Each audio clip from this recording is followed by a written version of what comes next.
Bueno, vamos a hablar, muchachos, ahora del tema que yo les había pedido que investigaran sobre los principios, los dos principios, ¿cierto? Constitucionales más importantes del que tiene que ver con la legislación de infancia y adolescencia. Entonces vamos a hablar un poco sobre eso.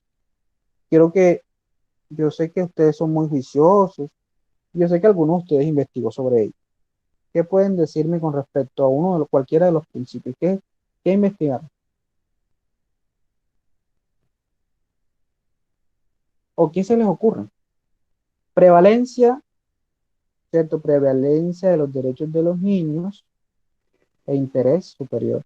Prevalencia de los derechos del menor e interés superior del niño.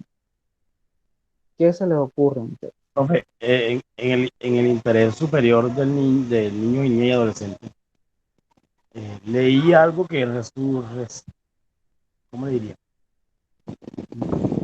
Aclaró mi duda la vez pasada sobre el interés de los derechos de los niños que cuál era superior, si el interés, perdón, qué era más poderoso, si el derecho de los niños o el interés general. Ujú, Y ahí hablaba sobre que los derechos de los niños tienen una especie de supremacía por encima ujú. del derecho de los demás. Y con los demás entiendo todo. Sí, todo que no sea niño, niña o adolescente. Entonces se podría decir que en un caso hipotético se necesita un conflicto que haga este choque de derechos, siempre va a prevalecer el derecho de los niños. Exacto. En ese caso de la prevalencia de los derechos de los niños, indica que en el evento en donde haya una controversia, un conflicto entre un derecho de una persona que no sea niño, niño adolescente, un mayor de edad, ¿cierto? Eh, el padre, la madre, pues va a prevalecer siempre el derecho del niño, ¿cierto? En ese caso, se le dará protección integral al derecho de ese niño. Por ejemplo, yo les puse un ejemplo en la clase pasada. Una cooperativa y un niño, ¿cierto? El derecho de alimentos de un niño. ¿Cuál prevalece? El derecho del niño. Entonces, muy a pesar, muchachos, de que la cooperativa, ¿cierto? Las cooperativas también sean unos sujetos especiales, porque por ley son unos sujetos especiales, tienen unos derechos también de que pueden embargarte el 50% e incluso te pueden embargar el salario mínimo. Pero, muy a pesar de ello, si usted pone un niño, ¿cierto? Un derecho de alimentos de un niño y pone una cooperativa, ¿cuál prevalece? El niño, ¿cierto? Muy a pesar de que ésta también tenga unos derechos un poco mayores a cualquier persona. Entonces, si usted pone a cualquier persona, ¿cierto? Un derecho del crediticio de cualquier persona en una cooperativa, ¿quién va a ganar? La cooperativa. Pero llega un niño, gana el niño, el derecho de alimentos, la obligación alimentaria de ese menor. Es por ello, y es lo que manifestamos en la clase pasada, de que muchas personas utilizan esa prevalencia para autoembargarse, y eso es un fraude procesal, ¿cierto? Hay muchas empresas y hay muchas cooperativas detrás de esos padres, ¿cierto? Que se están autoembargando, pues radicando denuncias para que sean investigados por ese delito de fraude procesal por eh, engañar al juez, ¿cierto? Esto es, en pocas palabras, es engañar al juez. En ese caso, la prevalencia, y vamos a mostrarles unas diapositivas, las que ya yo les había compartido.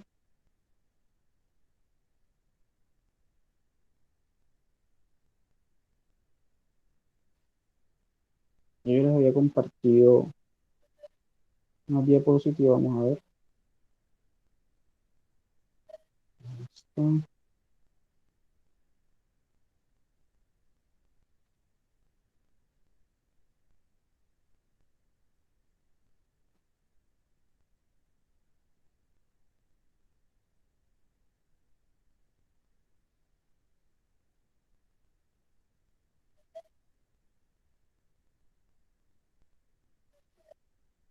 Bueno, un segundo.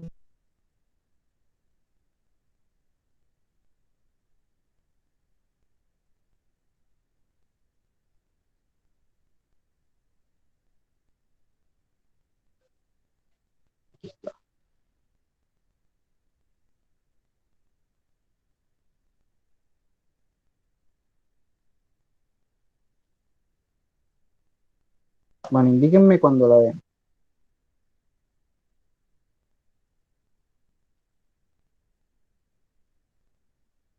Ya, pero ahí se ve. Listo. Bueno, entonces estos principios, muchachos, tienen mucho desarrollo jurisprudencial. Eh, Mis estudiantes, ¿cierto? Los que vieron conmigo Introducción al Derecho y Legislación Constitucional, ¿cierto? Que creo que son todos, deben saber qué es jurisprudencia. Pero vamos a ver, jurisprudencia es el desarrollo de precedentes judiciales, es decir, a través de sentencias de las altas cortes de temas jurídicos, ¿cierto? La jurisprudencia modifica el ordenamiento jurídico, es decir, las diferentes sentencias de las altas cortes, pues son aspectos que son aplicables y obligatorios, son erga omnes. ¿Qué quiere decir erga omnes? Que son aplicables a toda la sociedad, a todo el Estado. Es decir, estos dos principios han sido desarrollados a través de jurisprudencia. Es decir, han sido indudablemente eh, desarrollados a través de sentencias. Teniendo en cuenta eso, muchachos, el interés superior, ¿cierto? Que se encuentra regulado en el artículo octavo, ¿cierto? Del Código de Infancia y Adolescencia, establece el principio orientador, ¿cierto? En donde eh, este principio eh, indica al Estado, ¿cierto? Y a sus estamentos de que tiene que generar, ¿cierto? Políticas públicas, es decir, diferentes formas de administración, ¿cierto? A través de la administración generar ideas eh, que permitan tomar decisiones que privilegien a los niños, niñas y adolescentes. Es decir, que los estamentos, ¿cierto? Las entidades de interés superior menor está dirigido a que cualquier decisión de una entidad, ya sea administrativa, judicial, debe propender por privilegiar, es decir, otorgarle derechos privilegiados a los niños, niñas y adolescentes. Eh, Reconociendo que como objetivo, ¿cierto? Y el objetivo es promover la protección a través de los diferentes mecanismos, ¿cierto? Como las políticas públicas. Es decir, ¿qué indica esto, muchachos? Si hay algún, eh, podríamos decir que todas las políticas de la gobernación, de las alcaldías, del ejecutivo, ¿cierto? A nivel central, que es la presidencia de la República, siempre deben propender en algún articulado, ¿cierto? En algún aspecto, a dirigirse a proteger a estos niños, niñas y adolescentes, teniendo en cuenta el interés superior del menor, ¿cierto? Debe haber o debe existir un privilegio, privilegiar a este menor. ¿Por medio de qué? De las políticas públicas. Ahí ven la diferencia de lo que es la prevalencia, ¿cierto? Porque esa prevalencia es poner por encima, ¿cierto? O privilegiar, ya en este caso no sería poner un derecho de otra persona, ¿cierto? En concordancia, sino cuando hay un conflicto, prevalecerá el derecho del menor. Esa es la prevalencia. El interés superior es decirle, Estado, usted tiene la obligación de generar políticas que privilegian al menor a través de que salud, educación, vivienda, ¿cierto? Eso es el interés superior del menor. ¿Claro hasta ahí o alguna pregunta más? Bueno,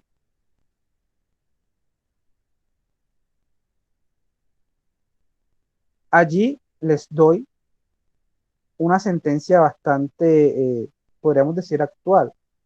Igualmente, ustedes van a encontrar, eh, cuando entren a la página de la Corte Constitucional, van a encontrar diversas sentencias. Sentencias T, sentencias C, sentencias SU, acerca de este tema del interés superior del menor. Muchachos, el interés superior del menor se caracteriza por ser real, es decir, que las necesidades del menor, ¿cierto? Eh, Dependiendo del sitio, ¿cierto? Del territorio, dependiendo del aspecto familiar, dependiendo de la necesidad particular, ¿cierto? No es lo mismo un niño en La Guajira a un niño en Bogotá, ¿cierto? En La Guajira es conocimiento público de que hay unas necesidades en cuanto a los niños extremadas, ¿cierto? Hay niños allá que se mueren de hambre. Entonces, esa protección del menor allá debería, ¿cierto? Debería ser más amplia. Entonces, real, ¿por qué? Porque ese interés superior debe adaptarse, muchachos, a la realidad de las necesidades del menor, ¿cierto? Dependiendo de la familia, dependiendo de la situación económica, dependiendo de actitudes físicas y psicológicas, ¿cierto? Si un menor eh, tiene una carencia psicológica, ¿cierto? Tiene una, como diríamos, una incapacidad eh, física, ¿cierto? Biológica, pues ese menor debe dársele una protección un poco más amplia. Es independiente del criterio arbitrario de los demás, es decir, independientemente, la existencia de ese interés superior de menor va a existir sin importancia, ¿cierto?, de cualquier derecho que tenga una persona.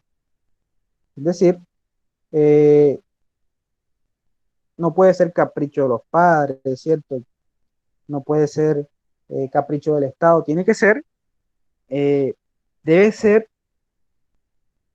dado, ¿cierto? Debe ser eh, otorgado a ese menor sin importar el criterio de los demás. Si el padre, si de pronto esa política pública le sirve al menor, pero los padres no quieren, los padres no pueden oponerse a ello, ¿cierto? Todo en contra, esto iría en contra de qué? Del interés superior del menor. Es un concepto relacional, muchachos. ¿Cómo así relacional?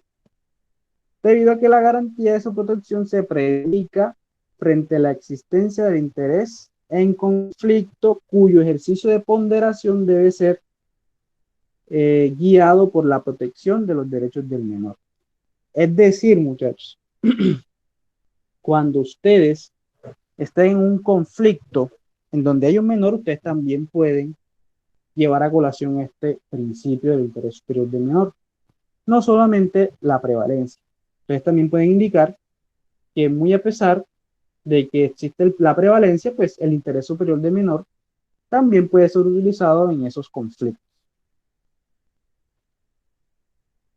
Y por último encontramos la garantía de un interés jurídico supremo. Es decir, siempre va a existir eh, con miras al desarrollo, ¿cierto? Eh, Sano, integral de esa personalidad del menor, pues siempre va a existir un interés supremo, ¿cierto? Va a primar ese interés general, perdón, ese interés superior del menor.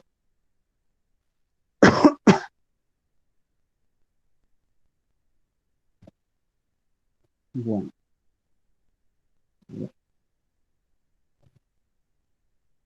Entonces, como ya les he dicho, ya esto se lo había dicho, muchachos, ya acá se lo había dicho. Eh, la Constitución Política del 91 indudablemente es un factor importante entre los derechos de los niños, niñas y adolescentes en nuestro país. A raíz de esa Constitución, podemos decir que podemos decir que en mayor porcentaje se le ha dado protección a los derechos de los niños, niñas y adolescentes. Y ese artículo 44, muchachos, es importantísimo para el buen desarrollo legal y constitucional, inclusive de bloque de constitucionalidad de esos derechos de los niños, niñas y adolescentes.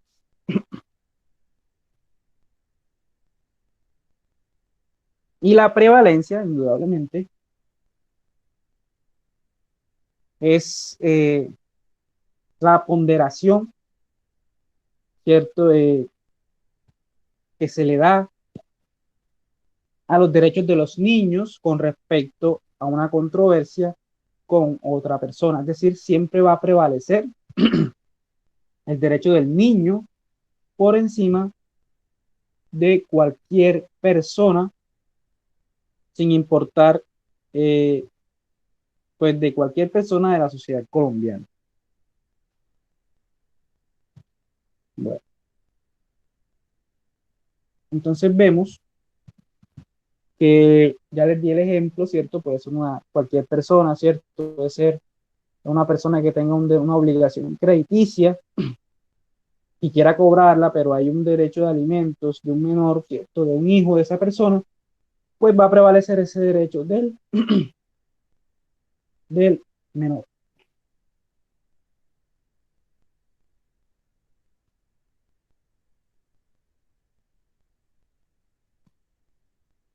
Muchachos, claro, este tema de los principios. Bueno, y sí he tenido la garganta bastante indispuesta.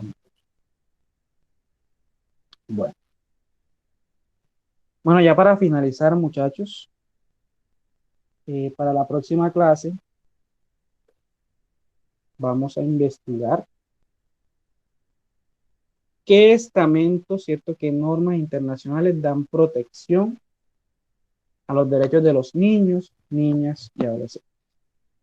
Puesto que va a ser nuestro tema de estudio de la próxima clase. Entonces, un segundito. Me repite.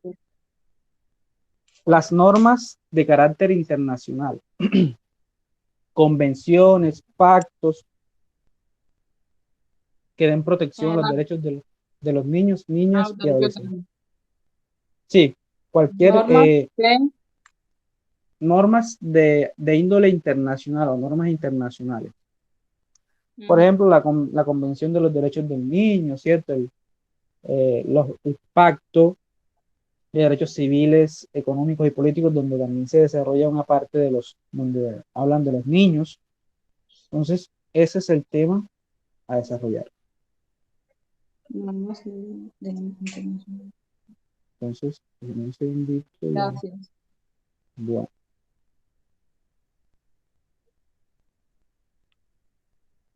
Bueno, chicos. Muy interesante la clase de hoy. Gracias. Bueno. Sí, hoy he estado un poco indispuesto a la garganta, no sé, no creo que sea, ojalá no sea COVID, no creo. Miércoles, profe. No. Profe, una última duda. Bueno, la relación con menor de 14 años, Ajá. bueno, menor de 14 años, no aplica para mayor de 14 años, 15, 16, 17. O sea, si usted tiene una relación... No, por la figura de menor adulto. No, yo no, profe. No quiero... No, o sea, su pregunta está dirigida a si usted tiene una relación con o cualquier persona con 16, 17, ¿sí? Sí, mayor de 14. Sí, usted puede tener una relación amorosa con cualquier persona de 15, 16, 17 años. Cuidado, Jenner, cuidado. Pero si usted tiene relación amorosa y relaciones sexuales con una menor de 14 años, ¿cierto? 13 años, 11 meses, 30 días, va preso. Entonces, tenga cuidado. No, yo no. O sea, Yo la solamente persona. ya La la persona. persona. Sí, señor. No, eso es un tema delicado. Eso es un tema delicado porque hay niñas, ¿cierto? Hay niñas que aparentan una mayor edad. Entonces, eso es un tema que la Corte ya pues ha tocado, ¿cierto? Pero que aún es bastante complejo, muchachos. Entonces, ya cuando entremos a ver, que veamos derecho penal, vamos a tocar ese tema más a fondo y vamos a ver los tipos penales y veremos que es un tema bastante complejo. Aunque ya hay una sentencia de la Corte, yo creo que ya se lo había dicho, que donde indican que los niños también mienten. El problema está en que sea reconocido pues, por todas las personas de que usted sí es novio, ¿cierto? Y hay una relación abierta. ¿Qué tal un embarazo o algo? Eso es un problema ya bastante grave. Profe, y bueno, ¿Sí? en este caso, que usted dice que los niños mienten y es verdad, Sí, claro. la verdad es que hoy día yo tengo una niña de 3 años y habla conmigo como si tuviera 10 años. Sí, claro. No, y en Eh, estos tiempos ya tienen un desarrollo un poco más grande, ¿cierto? En la mentalidad. ¿Cómo se Pero hace una sí, investigación? sí, claro, aparece el perito. de- ah, Hay psicólogos, ¿cierto? Que ellos saben con cuando un están psicólogo, mintiendo. claro, Claro, claro. ya. Entonces, vamos a ver también de que hay formas de aplicar un interrogatorio a un niño, ¿cierto? Hay palabras, hay frases, ¿cierto? Exacto, exacto. Entonces, eh, podríamos decir que, por lo menos, ¿qué diferencia hay entre un interrogatorio que se le hace a una persona normal, ¿cierto? Una mayor de edad y un niño? Puede hacérselo el juez, ¿cierto? Puede hacerse, incluso la contraparte puede hacerlo. Eh, pero cuando se trata de un menor, tiene que hacerlo un psicólogo, ¿cierto? Psicólogo. Psicólogo que sea de la comisaría de familia, ¿cierto? Una persona especializada en ese tema de menores. No puede hacerlo cualquier persona. Donde lo haga otra persona, esa prueba puede ser declarada nula o viciada, ¿cierto? Estará viciada esa prueba. Entonces, muchachos, ese ha sido el tema de hoy. He estado un poco indispuesto a la garganta, la verdad, pero bueno, ahí tratamos. Pero una eh, preguntita, y claro, pero que no tiene que ver mucho con el tema que estamos tratando, pero es que el artículo 43 habla de la mujer y el hombre, de la igualdad de ellos. Entonces hay una ok, partecita donde dice que durante el embarazo y después del parto gozarán de especial protección, y dice que recibirá un subsidio alimentario si estuviere desempleada o desamparada. Eso sí se lo dan a las mujeres, sí, o si existe ese subsidio. ese subsidio se lo dan, por ejemplo, una mujer embarazada tiene que estar dentro de un régimen, ¿cierto? La seguridad social a la salud, empezando por ahí. Y si una mujer, ¿cierto? Ese subsidio se conoce como licencia de maternidad, pero hay unos requisitos para acceder a eso, hay unos requisitos. Entonces tienes que cotizar por tanto tiempo durante la concepción, ¿cierto? Durante el embarazo, cuando la mujer. Y entonces ahí vienen problemas donde las EPS, ¿cierto? De las entidades administradoras de salud, entonces ya entran a negar muchas veces esos derechos. Y si una persona, si una mujer no está en el régimen, no está trabajando, ¿cierto? No está cotizando, pues es muy difícil que le den esa licencia de maternidad. Entonces ahí entra ya un poco, si ven las vulneraciones que muchas veces eh, se dan dentro de este ámbito. O sea, tiene derecho a la licencia la mujer que trabaja, ¿cierto? Pero entonces ahí hay una inconsistencia, ¿cierto? Para eso hay que pelear por nuestros derechos, ¿cierto? Entonces, prácticamente ese subsidio, obviamente, ¿qué subsidio puede ser? El acceso a la salud, ¿cierto? El acceso a la salud. y obviamente alguna clase de beneficios, pero ya en cuanto a ese tema del embarazo, ¿cierto? Ese tema del embarazo. Y pues la mujer también es un sujeto de especial protección constitucional. Entonces eso no es tampoco un secreto, y pues la mujer también tiene unos derechos un poco por encima del de los demás. Ah, listo, listo, profe. Empezando porque a ellas, a las mujeres, pues tienen su propio tipo penal para el homicidio, se llama feminicidio, ¿cierto?